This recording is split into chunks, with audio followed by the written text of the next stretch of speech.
भारत माता की, भारत माता की। नमस्कार, बोंसुआ, वणक्कम, सत श्री अकाल, केम जो।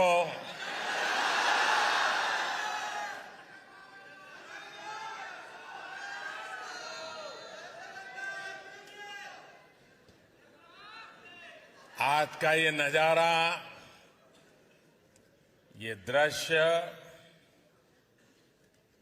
अपने आप में अद्भुत है।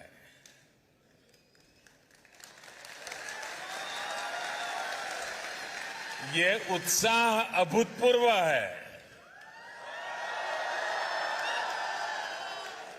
और ये स्नेह आत्मीयता की अविरत धारा है। ये स्वागत उल्लास से भर देने वाला है। देश से दूर जब मैं भारत माता की जय का आह्वान सुनता हूं,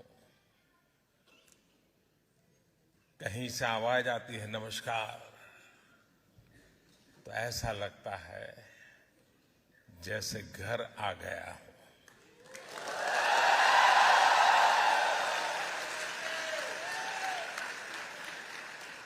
और हम भारतीय जहां भी जाते हैं एक मिनी इंडिया जरूर बना लेते हैं।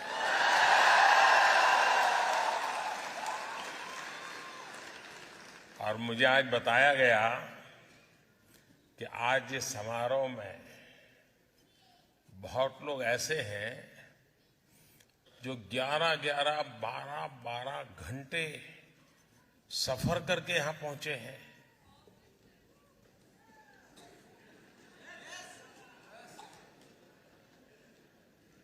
इससे बड़ा प्यार क्या हो सकता है जी?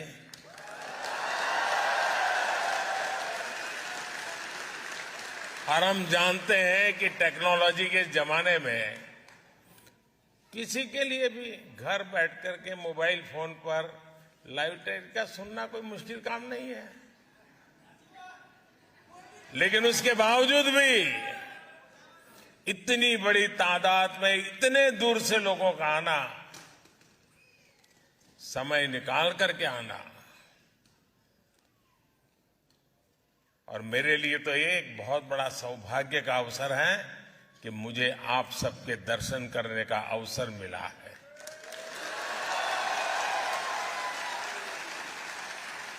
मैं आप सभी का यहां आने के लिए हृदय से बहुत बहुत आभार व्यक्त करता हूं।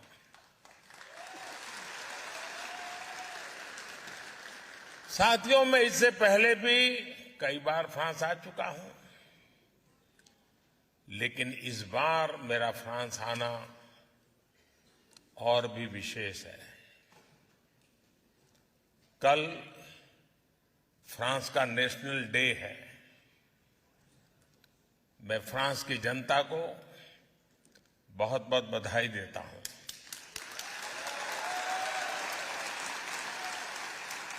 और इस महत्वपूर्ण अवसर पर मुझे आमंत्रित करने के लिए मैं फ्रांस के लोगों का हृदय से धन्यवाद करता हूं।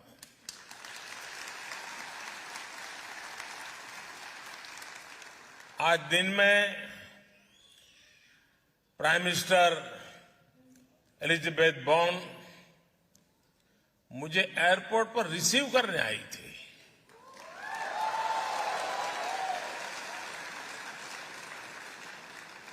और कल मैं अपने मित्र प्रेसिडेंट मैक्रो के साथ नेशनल डे परेड का हिस्सा बनूंगा। ये आत्मीयता सिर्फ दो देशों के नेताओं के बीच नहीं है, बल्कि ये भारत फ्रांस की अटूट दोस्ती का प्रतिबिंब है, रिफ्लेक्शन है।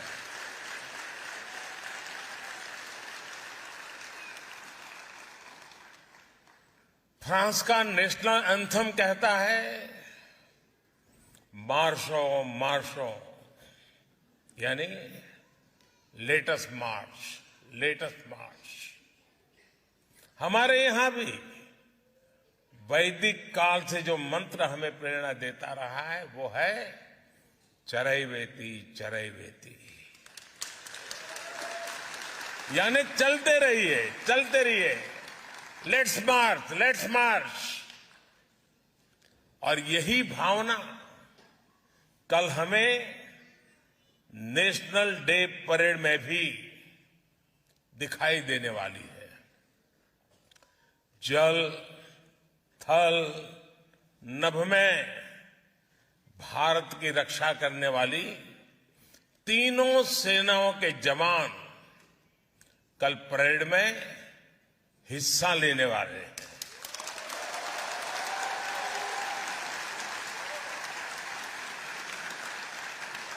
और ये जो संघ है ना,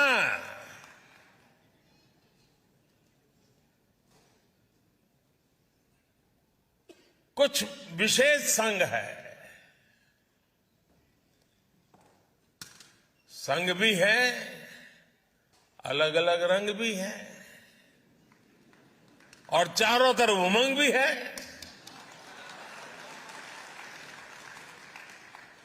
ये वाकई अद्भुत है। भारत फ्रांस की स्ट्रेटेजिक पार्टनरशिप के 25 साल के उत्सव का इससे बेहतर तरीका और क्या हो सकता है। साथियों, आज दुनिया नए वर्ल्ड ऑर्डर की तरफ बढ़ रही है। भारत का सामर्थ्य और भारत की भूमिका बहुत तेजी से बदल रही है।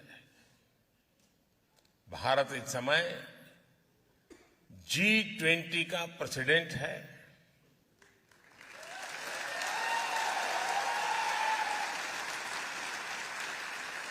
पहली बार किसी देश की प्रेसिडेंसी में ऐसा हो रहा है जब उस देश के कोने कोने में 200 से ज्यादा बैठकें हो रही है।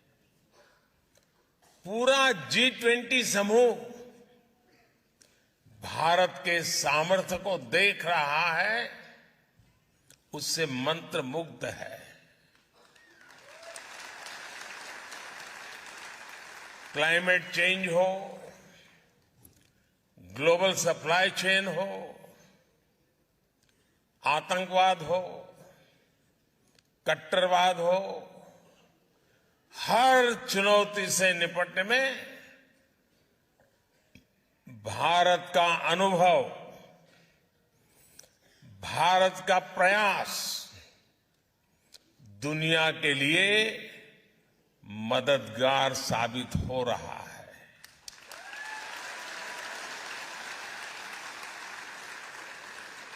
भारत कहता है, एकम सत विप्रः बहुधा वदन्ति, यानी सत्य एक ही है, उसको व्यक्त करने के तरीके अलग अलग हो सकते हैं। भारत कहता है, आत्मवत् सर्वभूतेषु, यानी जो करुणा, जो आत्मीयता हम अपने लिए दिखाते हैं, वही हमें दूसरों को भी दिखानी चाहिए। भारत कहता है, संगच्छध्वम् संवदध्वम् संवो मनांसि जानता, यानी हम सब एक साथ चले, एक साथ बोले, हमारे मन एक हो।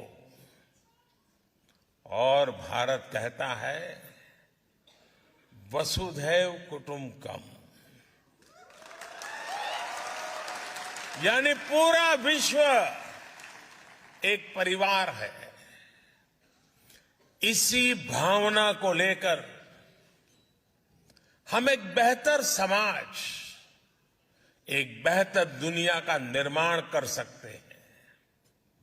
इसी भावना के साथ भारत और फ्रांस 21वीं सदी की अनेक चुनौतियों से निपट रहे हैं।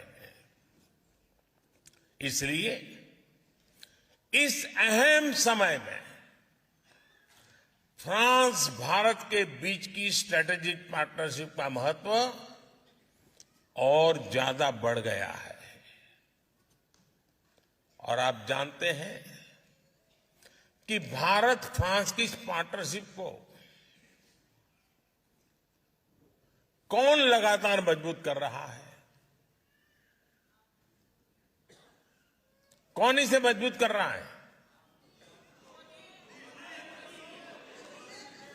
कौन कर रहा है? कौन कर रहा है? कौन दोनों देशों के संबंधों को नया आयाम दे रहा है? आपका जवाब सही नहीं है। ये मोदी नहीं कर रहा है।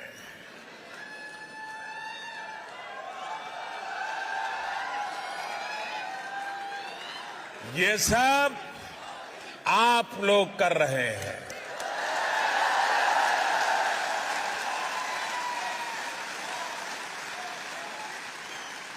हमारा पीपल टू पीपल कनेक्ट दोनों देशों को लोगों के बीच आपसी विश्वास इस साझेदारी का सबसे मजबूत आधार है। यहां नमस्ते फ्रांस फेस्टिवल होता है तो भारत में लोग मॉनसून इंडिया का आनंद उठाते हैं। हम दोनों देशों की हेरिटेज हो या हिस्ट्री, आर्ट हो या एस्थेटिक्स, क्राफ्ट हो या क्रिएटिविटी, कुजीन हो या कल्चर, फैशन हो या फिल्म, ये सब हमें जोड़ते हैं। ये सब हमें साथ लाते हैं। फ्रांस के फुटबॉलर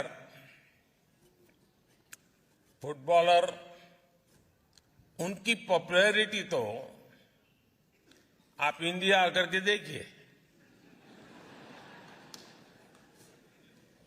किलियन मापे के जितने फ्रेंड्स फ्रांस में नहीं होंगे, उससे ज्यादा वो भारत के युवाओं में सुपरहिट है।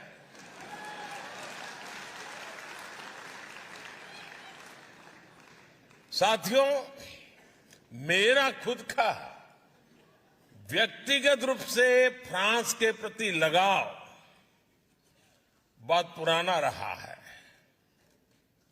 और मैं उसे कभी भूल नहीं सकता। करीब करीब 40 साल पहले गुजरात में, अहमदाबाद में फ्रांस के एक कल्चरल सेंटर अलायंस फ्रांसे की शुरुआत हुई थी और भारत में फ्रांस के उस कल्चरल सेंटर का पहला मेंबर आज आपसे बात कर रहा है।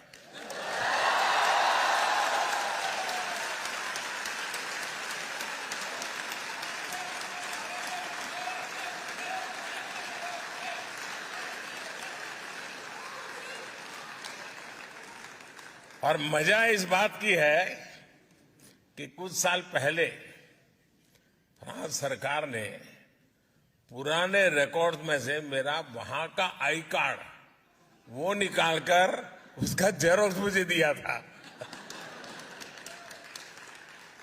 और वो उपहार मेरे लिए आज भी अनमोल है। साथियों, भारत और फ्रांस के ऐतिहासिक रिश्तों पर कहने के लिए मेरे पास इतना कुछ है, बहुत लंबा समय निकल जाएगा। फिर आपका क्या होगा?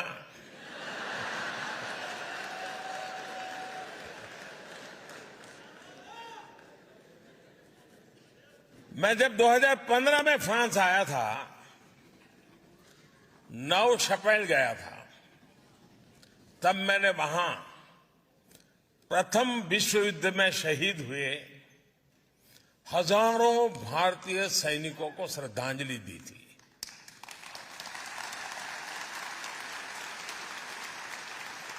सौ साल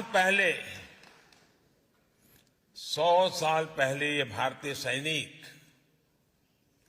फ्रांस के गौरव की रक्षा करते हुए, अपना कर्तव्य निभाते हुए फ्रांस की धरती पर शहीद हुए थे।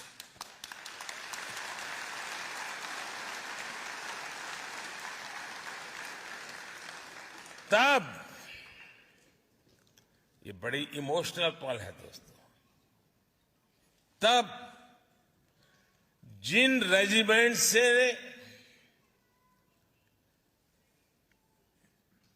उन जवानों ने, उस रेजिमेंट के जवानों ने यहां युद्ध में हिस्सा लिया, उन्हीं में से एक पंजाब रेजिमेंट कल यहां नेशनल डे परेड में हिस्सा लेने जा रहे हैं।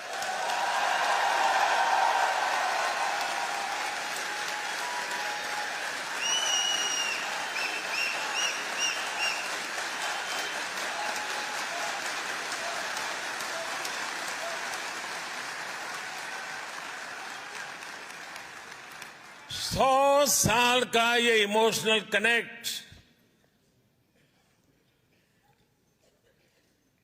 सर्वोच्च बलिदान देने की परंपरा किसी की भलाई के लिए, ये कितनी बड़ी प्रेरणा है दोस्तों। कौन हिंदुस्तानी होगा जिसको इस बात का गर्व न हो।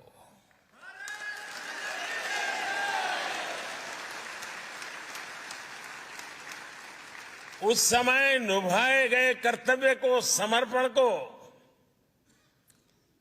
इस धरती पर आज इतने गौरव से, सम्मान से याद किया जा रहा है।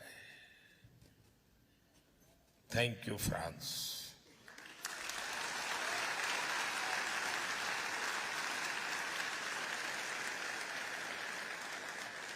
मुझे विश्वास है आज आप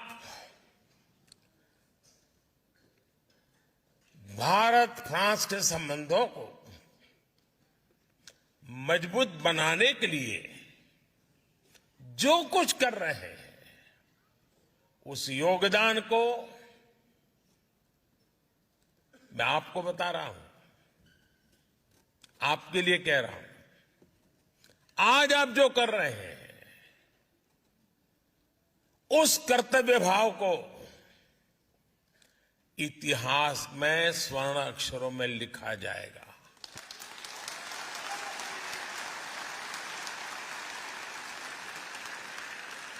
साथियों, फ्रांस का गौरवगान करते हुए महात्मा गांधी ने कहा था, लिबर्टी, इक्वलिटी एंड फ्रेटर्निटी। दुनिया को इन तीन शब्दों की शक्ति समझाने वाला देश फ्रांस है। यह महात्मा गांधी ने कहा था। जिस समय विश्व के अधिकांश देश भारत को सिर्फ आधिपत्य जमाने की दृष्टि से देखते थे, तब नोबेल पुरस्कार विजेता रोमा रोला ने कहा था, India is the mother of our civilization.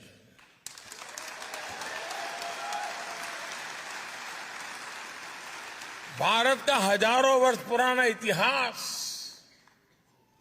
Bharat का अनुभव विश्व कल्याण के लिए भारत के प्रयासों का दायरा बहुत बड़ा है। भारत मदर ऑफ डेमोक्रेसी है और भारत मॉडल ऑफ डायवर्सिटी भी है। ये हमारी बहुत बड़ी शक्ति है, बहुत बड़ी ताकत है। मैं आपको एक उदाहरण देता हूं, एक एग्जाम्पल देना चाहता हूं। साथियों, हमारे यहां कहावत है कि कोस कोस पर बदले पानी, 4 कोस पर वाणी। यानी हर कुछ दूरी पर भारत में पानी का स्वाद बदल जाता है और वाणी यानी लैंग्वेज भी बदल जाती है। भारत में 100 से ज्यादा भाषाएं हैं, 1000 से ज्यादा बोलियां हैं। इन 100 से ज्यादा भाषाओं में हर रोज 32,000 अलग अलग न्यूज़पेपर छपा करते हैं।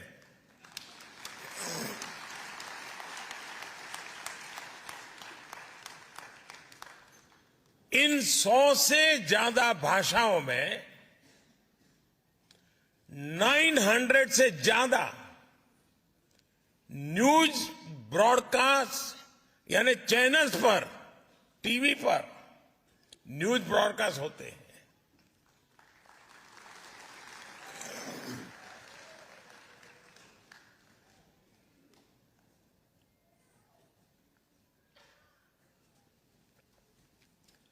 इन 100 से ज्यादा भाषाओं में करीब करीब 400 रेडियो चैनल्स ब्रॉडकास्ट होते हैं।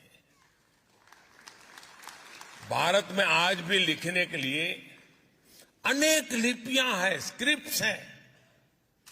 हमारे लिए ये गर्व की बात है कि भारत अपनी इस महान परंपरा को आज भी जीवंत बनाए हुए है। भारत के स्कूलों में, भारत के अलग अलग कोनों में करीब करीब 100 भाषाएं पढ़ाई जाती हैं और बहुत से लोगों को ये पता नहीं होता कि दुनिया की सबसे पुरानी भाषा तमिल भाषा है।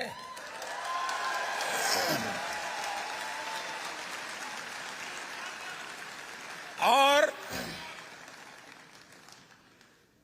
इससे बड़ा गर्व क्या हो सकता है कि दुनिया की सबसे पुरानी तमिल भाषा भारत की भाषा है, हम भारतीयों की भाषा है।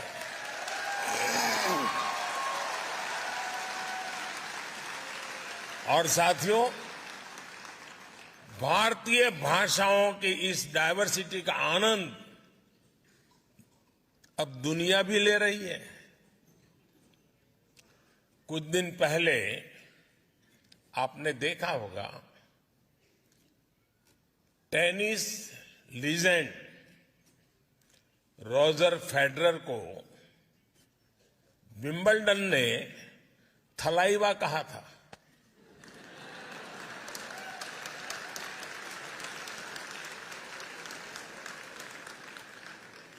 यही डायवर्सिटी हमारे लोकतंत्र की सबसे बड़ी ताकत है। आज इसी ताकत के दम पर हर भारतीय अपने सपने पूरे कर रहा है, देश और दुनिया को आगे बढ़ा रहा है। आज कौन ये सुनकर गर्व से नहीं भर जाएगा कि भारत 10 साल में दुनिया की 10वीं से 5वीं बड़ी इकोनॉमी बन गया।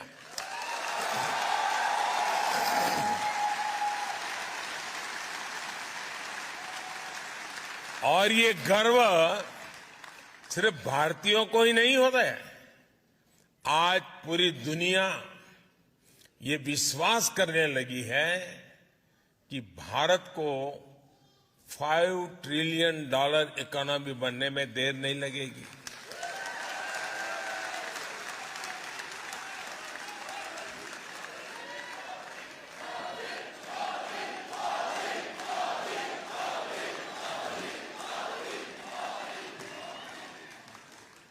आपने हाल में आई यूएन की एक रिपोर्ट भी जरूर देखी होगी। उस रिपोर्ट में यूएन कहता है सिर्फ 10-15 साल के भीतर ही भारत ने 415 मिलियन यानी लगभग 42 करोड़ देशवासियों को 42 करोड़ देशवासियों को गरीबी रेखा से बाहर निकाला है।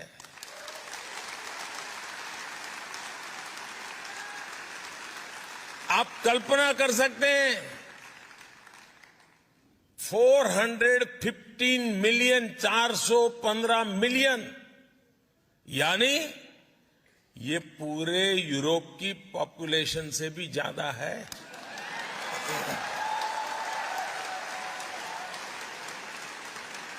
ये पूरे अमेरिका की पॉपुलेशन से भी ज्यादा है। आईएमएफ की भी एक स्टडी कहती है कि भारत में एक्सट्रीम पॉवर्टी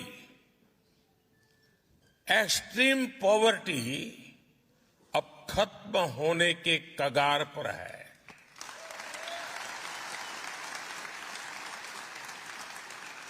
भारत जब इतना बड़ा काम करता है तो इसका फायदा सिर्फ हमें ही नहीं,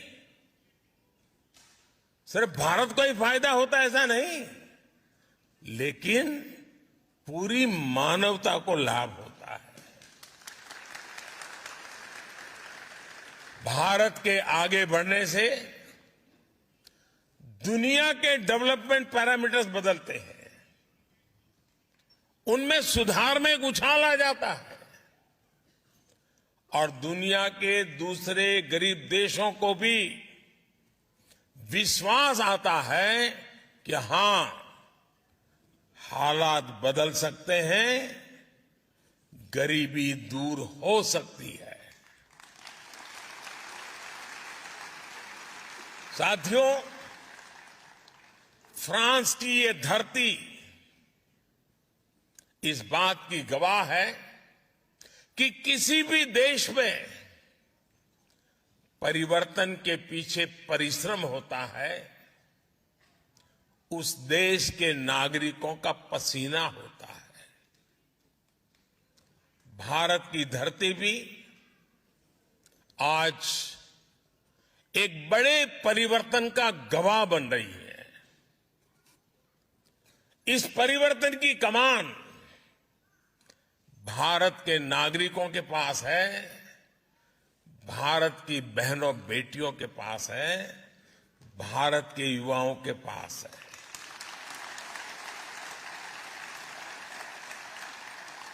आज पूरा विश्व भारत के प्रति नई उम्मीद, नई आशा से भरा हुआ है।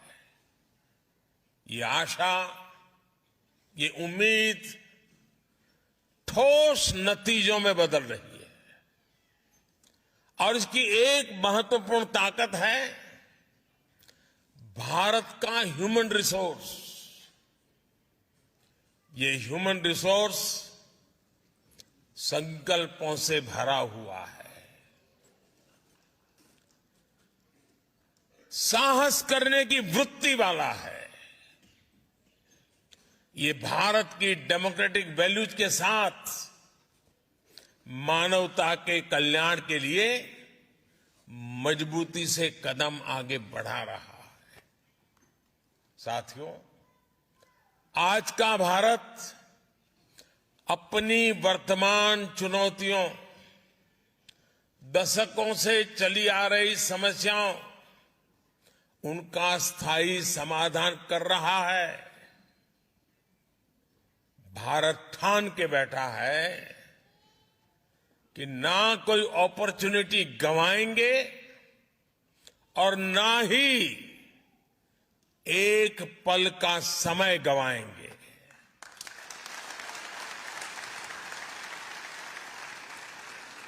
हम पूरी ताकत से देश के भविष्य को उज्जवल बनाने, आने वाली पीढ़ियों के भविष्य को उज्जवल बनाने में जुटे हैं। और मेरे साथियों, मैं आपको कहना चाहता हूं, मेरी तरफ से कहना चाहता हूं, मैं भी संकल्प लेकर के निकला हूं।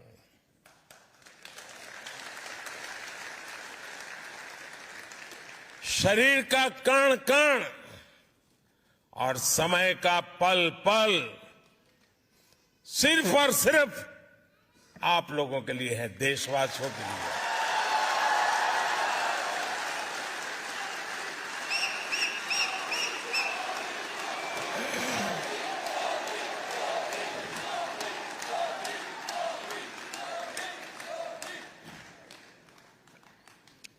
साथियों, आज टेक्नोलॉजी के प्रभाव को हम पल पल महसूस करते हैं। दुनिया टेक्नोलॉजी ड्रिवन है। आज भारत के 25,000 से अधिक स्कूलों में 80 लाख से ज्यादा बच्चे अटल टिंकरिंग लैब्स में इनोवेशन की एबीसीडी सीख रहे हैं। हमने 21वीं सदी की आधुनिक जरूरतों को देखते हुए नई नेशनल एजुकेशन पॉलिसी लागू की है। आज का भारत विमेन लेड डेवलपमेंट को आधार बनाकर आगे चल रहा है। और ऐसा नहीं है कि भारत में सिर्फ एक ट्राइबल विमेन, एक आदिवासी महिला भारत का प्रेसिडेंट के रूप में हम सबका मार्गदर्शन कर रही है। हमारा नेतृत्व कर रही है। आज भारत में लड़कियां भी हर सेक्टर में लीडरशिप की भूमिका में दिख रही है। हायर एजुकेशन में गर्ल्स एनरोलमेंट लगातार बढ़ रहा है और मुझे खुशी है कि यहां नेशनल डे परेड में हिस्सा लेने आए दस्ते में कई विमेन ऑफिसर्स हैं, विमेन पायलट शामिल है।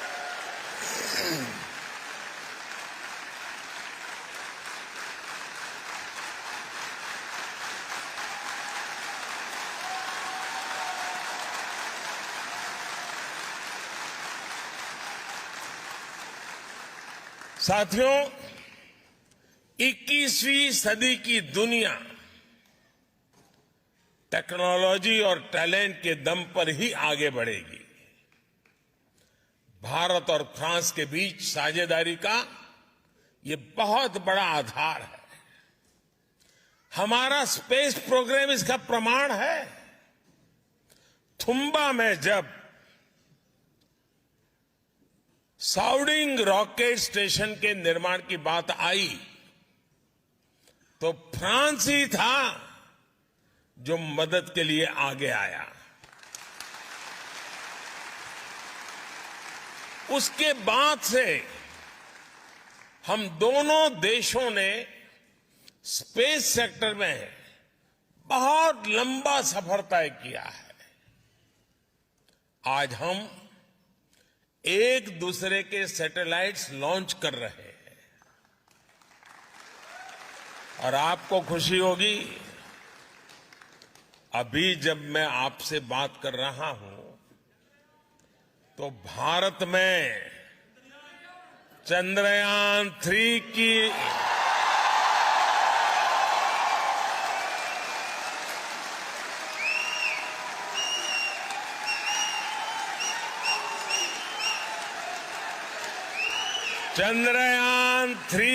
लॉन्चिंग के लिए रिवर्स काउंटिंग की गूंज सुनाई दे रही है। कुछ ही घंटों बाद भारत के श्रीहरिकोटा से ये ऐतिहासिक लॉन्च होने जा रहा है।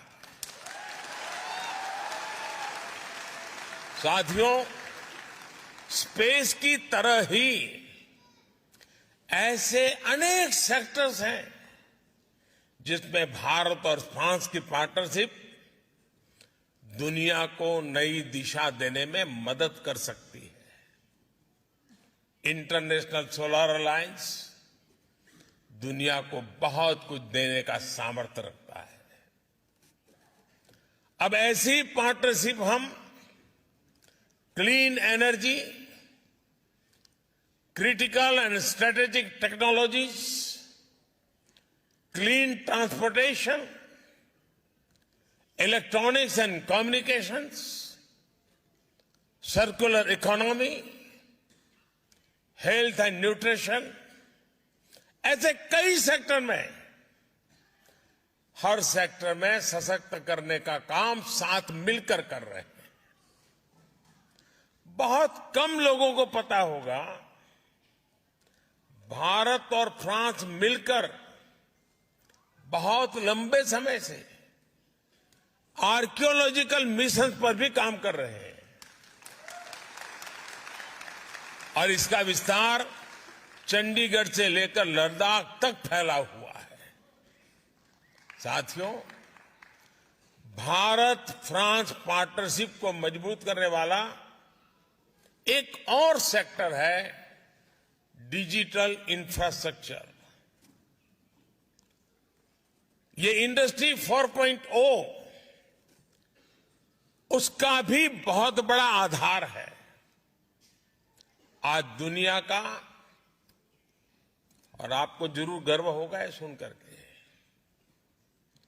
आज दुनिया का 46% real time digital transaction Bharat में होता है।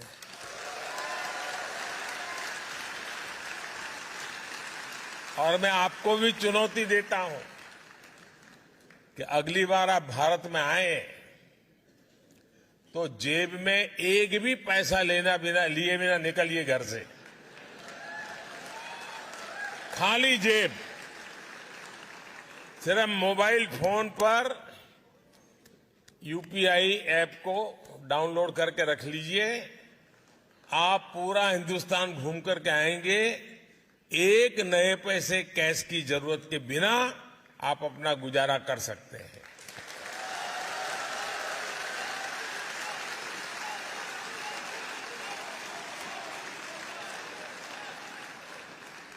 आज भारत में banking service 24/7 any time anywhere लोगों की फिंगर टिप पर है। डायरेक्ट बेनिफिट ट्रांसफर गवर्नेंस का हिस्सा बन चुका है। भारत का यूपीआई हो या फिर दूसरे डिजिटल प्लेटफॉर्म्स, ये देश में बहुत बड़ा सोशल ट्रांसफॉर्मेशन लाए हैं। और मुझे खुशी है कि भारत फ्रांस इस दिशा में भी मिलकर काम कर रहे थे। फ्रांस में भारत के यूपीआई के उपयोग को लेकर भी समझौता हो गया है।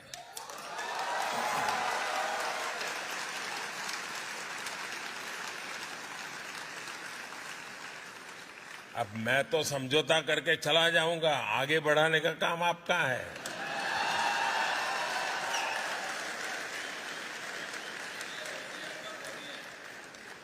साथियों, आने वाले दिनों में इसकी शुरुआत आईफेल टावर से की जाएगी। यानी अब भारतीय टूरिस्ट मोबाइल ऐप के जरिए आईफेल टावर में रुपये में भुगतान कर पाएगा।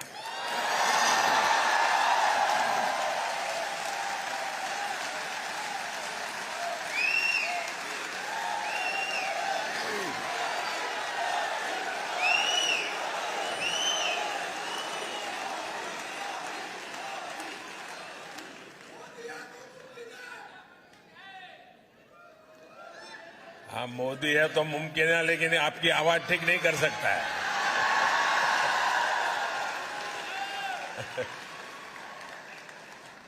साथियों, अब से कुछ देर बाद यहां, यानी कुछ हफ्ते महीने लग सकते हैं, यहां सरजी प्रीफेक्चर में भारत के महान संत तिरुवल्लुवर जी की प्रतिमा स्थापित की जा रही है।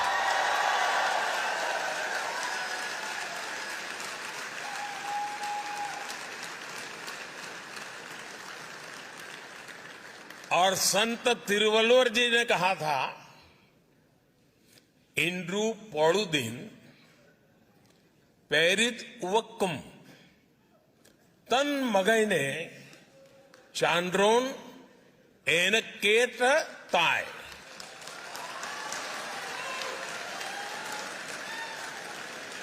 तमिल भाषी वाले मित्र तो समझ गए, लेकिन औरों को बताता हूं।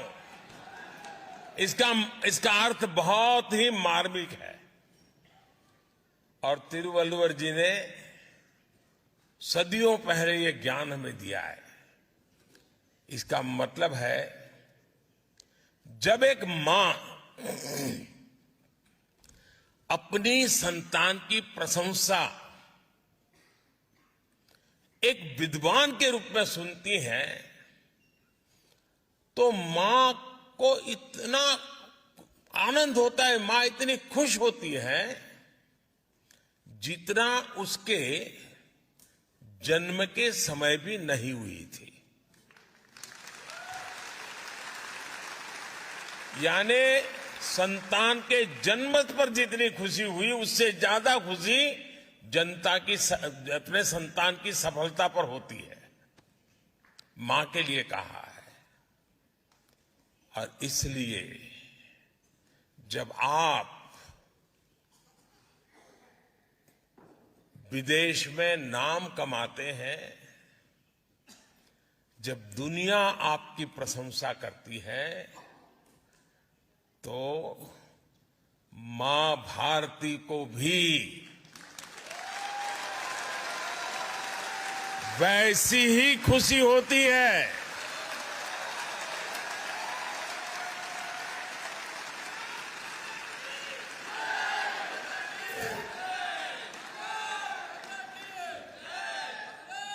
विदेशी धरती पर मां भारती को अपने हृदय में रखने वाली मां भारती के हर संतान को मैं भारत का ब्रांड एम्बेसडर मानता हूं। आप भारत के राष्ट्रदूत हैं। मैं जानता हूं कि भारतीय कहीं भी रहे, लेकिन अपना दिल भारत के लिए भी धड़कता है।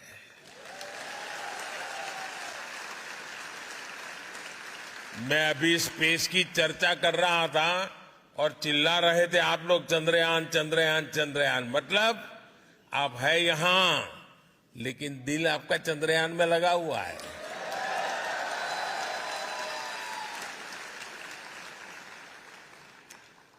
इसलिए ही फ्रांस सहित पूरी दुनिया में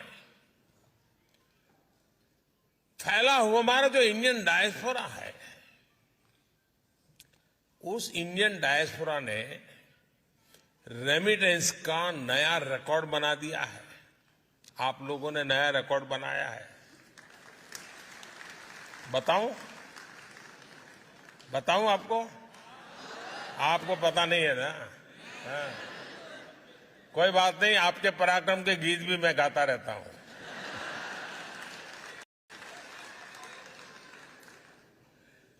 भारत दुनिया का पहला देश है जहां विदेश में रहने वाले भारतीय डायस्पोरा के माध्यम से एनुअल रेमिटेंस $100 बिलियन को पार कर चुकी है।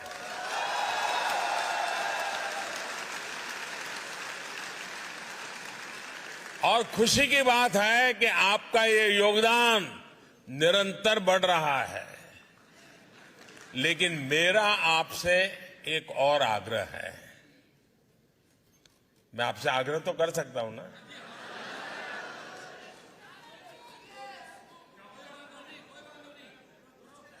यार, कहने में क्या जाता है? मोदी थोड़ा पूछने के लिए आने वाला है। मेरा आपसे आग्रह है, आपको अब भारत में निवेश के लिए भी पूरे उत्साह से आगे आना होगा। भारत अब अगले 25 वर्षों में विकसित होने के लक्ष्य पर काम कर रहा है। इसमें आपकी भूमिका भी बड़ी है। आप जिस भी सेक्टर में काम कर रहे हैं, उससे जुड़ी संभावनाओं को जरूर भारत में एक्सप्लोर करें। आज हर इंटरनेशनल एजेंसी कह रही है कि भारत आगे बढ़ रहा है, भारत ब्राइट स्पॉट है। भारत में इन्वेस्टमेंट की अभूतपूर्व अपॉर्चुनिटी बन रही है। आप भारत में इन्वेस्ट करिए। और आप जब कह रहा हूं ना, तो बाद में शिकायत मत करना कि मोदी ने तो बताया ही नहीं था। अभी अवसर है, और मैंने तो लाल किले से कहा था, यही समय है, सही समय है।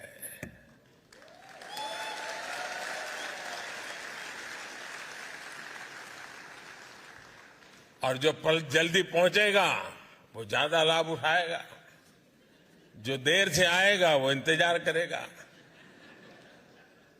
अब मौका लेना, कितना जल्दी लेना है, आप पर मैं छोड़ देता हूं। साथियों, इसलिए आइए और भारत में निवेश करिए। भारत सरकार विदेशों में बसे या काम कर रहे भारतीयों की सुविधा और सुरक्षा, इसके लिए भी पूरी तरह कमिटेड है। जंग का मैदान हो या फिर प्राकृतिक आपदा, भारत अपने नागरिकों को संकट में देखकर सबसे पहले एक्शन में आता है। यूक्रेन हो या सूडान, यमन हो या अफगानिस्तान, इराक हो या नेपाल, हमने भारतीयों की सुरक्षा के लिए पूरी ताकत लगाई है। विदेश में रह रहा हर भारतीय हमारे लिए उतनी ही प्राथमिकता है जितना हिंदुस्तान में रहने वाला मेरा देशवासी है।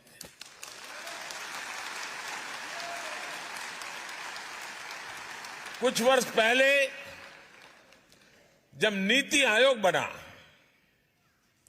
तो हमने इंडियन डायस्पोरा के सामर्थ्य और योगदान को उचित स्थान दिया है। इसमें मुझे कहते हुए खुशी है कि रीयूनियन आइलैंड में ओसीआई कार्ड को लेकर जो दिक्कतें थी अब वो दूर हो गई है। अब वहां ओसीआई कार्ड इश्यू होने लग गए हैं। अब हम कोशिश कर रहे हैं कि मार्टिनिक और ग्वादेलूप में भी इसका समाधान निकाला जाए। साथियों, फ्रांस सहित अनेक देशों में अनेक साथी ऐसे हैं जो एकेडमिक से जुड़े हैं, रिसर्च से जुड़े हैं, टीचर है, प्रोफेसर्स हैं। मैं जब विदेश में ऐसे एकेडमिशियंस और प्रोफेशनल से मिलता हूं तो वो भी अक्सर कहते हैं कि उनके पास जो अनुभव है, ज्ञान है, एक्सपीरियंस है, उसे भारत के साथ कैसे जोड़ सकते हैं। और मैं आपको एक खुशखबरी देता हूं, इनकी इस इच्छा को भी हमने मान रखा है। ऐसे साथियों के लिए भारत के इंस्टीट्यूशंस में पढ़ाना अब आसान किया गया है। पिछली बार जब मैं फ्रांस आया था तब तय हुआ था कि फ्रांस में पढ़ने वाले भारतीय स्टूडेंट्स को 2 साल का पोस्ट स्टडी वर्क वीजा दिया जाएगा।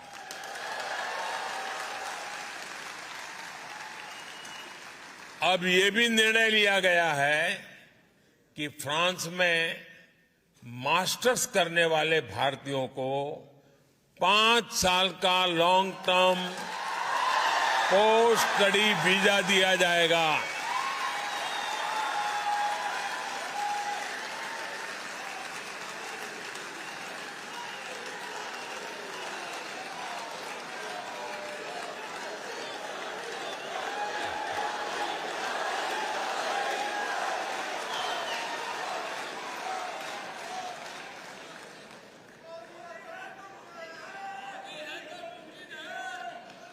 भारत सरकार ने फ्रांस सरकार की मदद से मार्से में नया कॉन्सुलेट खोलने का भी फैसला किया है।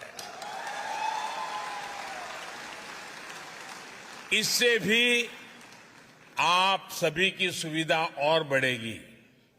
साथियों, मेरा फ्रांस के अपने दोस्तों से, यहां के नागरिकों से एक और आग्रह भी है। भारत इतना विशाल है, इतनी विविधताओं से भरा है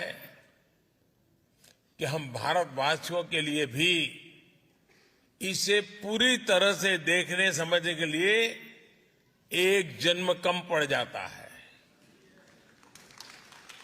ऐसे विशाल भारत को देखने के लिए आज दुनिया उत्सुक है।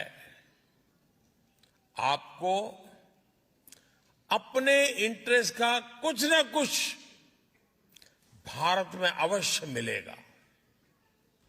भारत में टूरिज्म का विस्तार साइट सीइंग से कहीं ज्यादा है।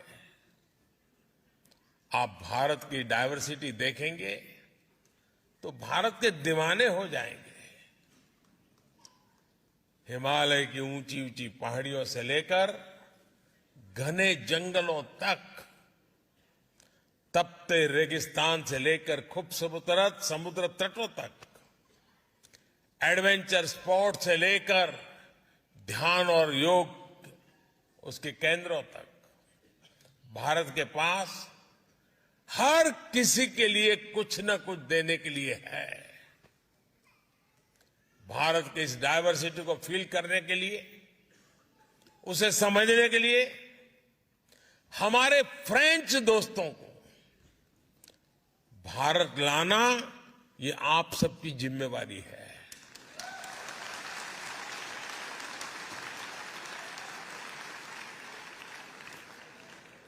आप जितनी ज्यादा मदद उनकी करोगे वो ज्यादा आएंगे।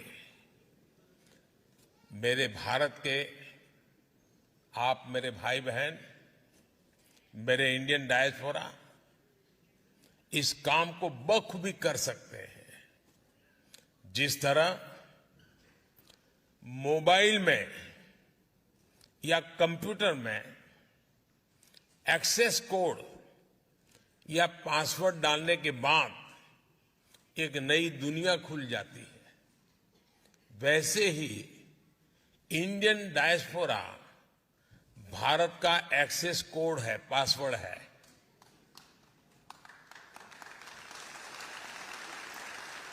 भारत में टूरिज्म बढ़े, इसे भी आप अपना मिशन बनाइए।